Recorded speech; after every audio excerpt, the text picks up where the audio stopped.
فکر ایک ایسی چیز ہے کہ ہمیں رسول اکرم صلی اللہ علیہ وسلم کی حیات طیبہ کا اگر مطالعہ کریں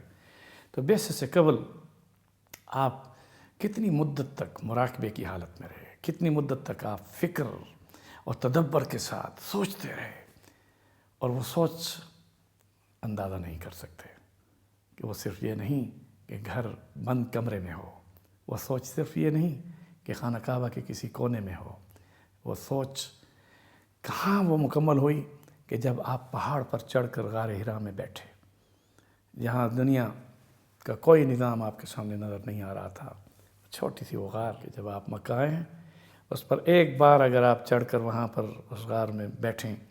اور تنہائی آپ کو دی جائے تو آپ کو اپنی فکر لگ جائے گی، اور رسول اللہ صلی اللہ علیہ وسلم پوری امت کی فکر لے کر بیٹھے تھے۔ اور پھر ام المومنین خدیجہ الکبریٰ رضی اللہ تعالی عنہ، آپ کی رفیق حیات، جو حضرت زینب، حضرت ام کلثوم، حضرت رقیہ، حضرت فاطمہ الزہرا بنات رسول جو حضور کی ہیں، یہ سب حضرت خدیجہ الکبریٰ رضی اللہ تعالی عنہ کے بطن سے ہوئیں۔ وہ ان بچوں کی ماں جو ایک مقام رکھتی ہیں، اور عمر میں اتنی بڑی عمر ہے کہ حضور کی جب شادی ہوئی تو 25 سال حضور صلی اللہ علیہ وسلم کی عمر مبارک تھی، اور حضرت خدیجہ الکبریٰ بیوہ اور 40 سال کی عمر، مگر غار حرا کے دور میں میں جب دیکھتا ہوں تو ان کی عمر اس وقت 65 سال ہے، اور وہ اس بڑھاپے میں حضور صلی اللہ علیہ وسلم نیچے آ ہی نہیں رہے، ہفتہ ہو گیا نہیں آ رہے،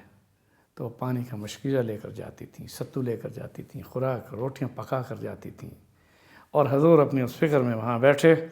اور پھر جب نبوت نے بعثت کے ساتھ تاج نبوت پہنا تو اس کے بعد وہ فکر پوری دنیا میں ہوئی۔ تو وہ وہی چیزیں ہیں کہ ہم نے اڈاپٹ کرنی اپنے اندر، ہم نے اسی طرح کو پہلے فکر کے ساتھ لینا ہے کہ اسلام میں معاشرتی نظام کی کیا اہمیت تھی۔ اسلام کے ریاستی نظام میں جس وقت پہلی ریاست مدینہ منورہ بنی تو اس میں خواتین کو حق ہے کہ وہ بازار میں خریدیں بھی اور بیچیں بھی، اور یہ تصور اس وقت سے ہے جو رسول اکرم صلی اللہ علیہ وسلم کے زمانے میں، کیونکہ ایک عورت مسلمان اور مسلم خاتون وہ باپرد ہو کر وہاں مدینہ منورہ کے بازار میں بیٹھ کر کوئی چیز بیچ رہی تھی۔ ایک یہودی آیا، اس نے کہا آپ اپنا چہرے سے حجاب ہٹائیں، میں پھر آپ سے خریدوں گا۔ اس نے کہا میں تیرے اوپر کوئی چیز بیچنا ہی نہیں چاہتی، چلے جاؤ، یہ میرے رسول کا حکم ہے۔ اس کے بعد وہ یہودی نوجوان بڑا شرارتی تھا، تو وہ عورت اپنے دھیان میں بیٹھی تھی اور وہ پیچھے سے آیا اور اس نے ایک کانٹے دار چیز اس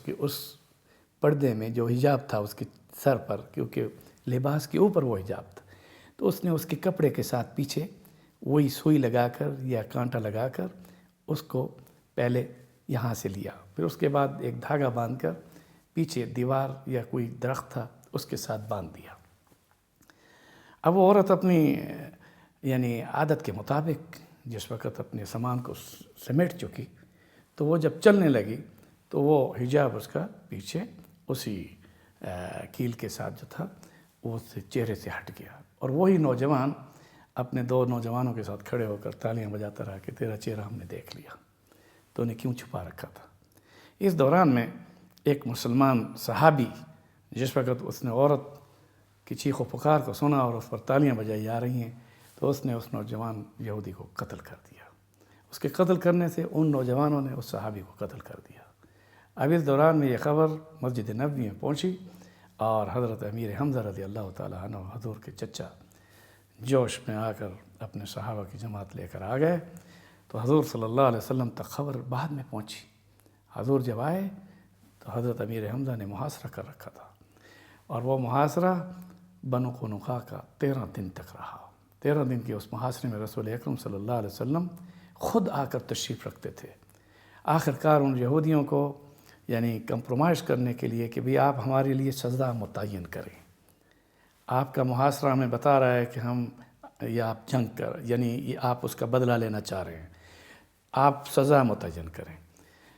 تو حضرت امیر حمزہ رضی اللہ تعالیٰ عنہ کو ٹاسک دیا گیا، انہوں نے کہا جی آپ جس کو چاہیں وہ آپ کا فیصلہ کرے۔ اس میں اس وقت کے رئیس منافقین عبداللہ بن ابی نے ایک ایسا فیصلہ دیا جس کو مان لیا گیا، لیکن وہ فیصلہ وہ یوں تھا کہ بنو قینقاع اپنے مال جان کی حفاظت کے ساتھ مدینہ چھوڑ دیا۔ بنو قینقاع ایک عورت کی عزت و عصمت پر، صرف آبرو ریزی پر، یہ آبرو ریزی وہ بھی نہیں تھی، دوسری صرف دوپٹے کو کھینچنے پر وہ لڑائی کا سبب بنی، اور مدینہ منورہ میں پہلا یہودیوں کا انخلاء وہ ذریعہ بنا، اور بنو قینقاع وہاں سے پھر دمشق یعنی بلاد شام گئے۔ اب میں تاریخ کے حوالوں سے یہ چیزیں وہاں بھی بتاؤں گا جب مدینہ منورہ، لیکن میں ایک مثال دے رہا ہوں۔ اب اسلام کا معاشرتی نظام،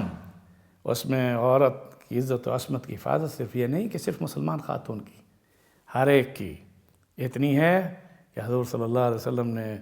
ایک غزوہ میں جب فتح ہوا اور پتہ چلا کہ حاتم طائی کی بیٹی آ رہی ہے، تو آپ نے اپنی چادر مبارک اور جبہ صحابہ کو دیا اور کہا کہ اس کے سر پر اوڑھ دو۔ نبوت کی چادر اس کے سر پر رکھ دی گئی۔ یہ ہے یعنی اسلام میں